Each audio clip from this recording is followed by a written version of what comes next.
Hello there. Even after a huge victory for the Brexit Party in the EU elections, Labour and Tory politicians still talk about second referendums and ditching the no-deal option for good.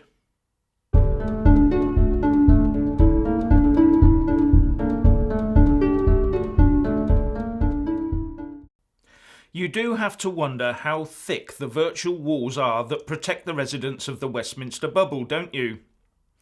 As I said yesterday, the Brexit Party under Nigel Farage romped home to a record win in last Thursday's EU election with one single policy.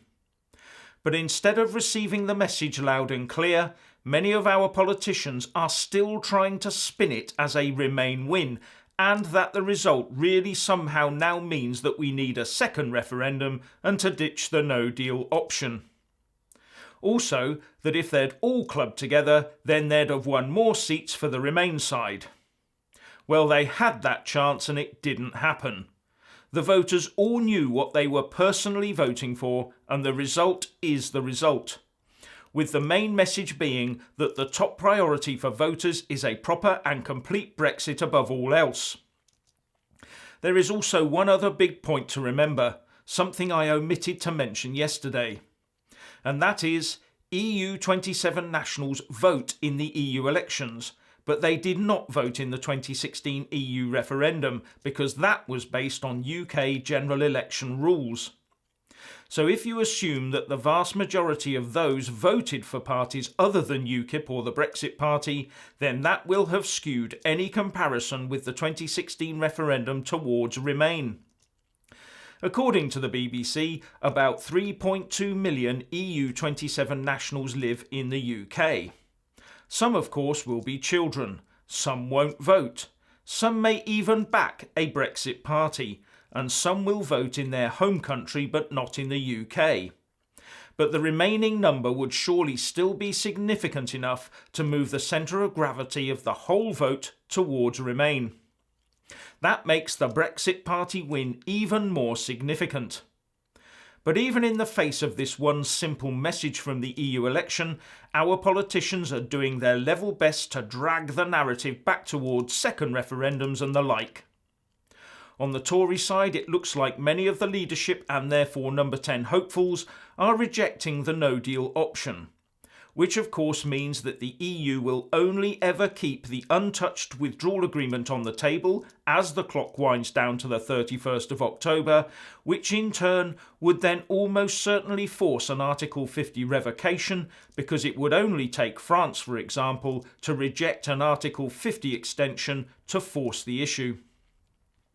Tory MP and International Development Secretary Rory Stewart told BBC Newsnight that Nigel Farage was deeply wrong and that a no-deal Brexit would be both damaging and unnecessary. And according to The Guardian, Jeremy Hunt has called pursuing a no-deal Brexit a political suicide that would land Corbyn in number 10, as well as saying that we should continue to push Theresa May's withdrawal agreement surrender treaty. And he also ruled out bringing the Brexit Party into future UK-EU negotiations, despite the offer from Nigel Farage to take some of the responsibility. But Labour has gone further, with Jeremy Corbyn saying that a WTO Brexit would be a disaster, and the Shadow Home Secretary Diane Abbott telling Radio 4 that her party will now back a second referendum on any deal that emerges, even one of their own.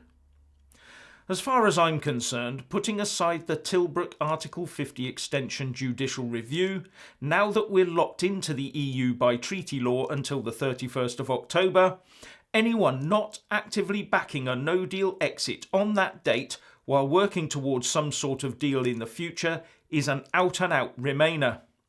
Because anything other than backing a no-deal exit at the end of this Article 50 extension will lead to more extensions and eventual revocation, and they all know it.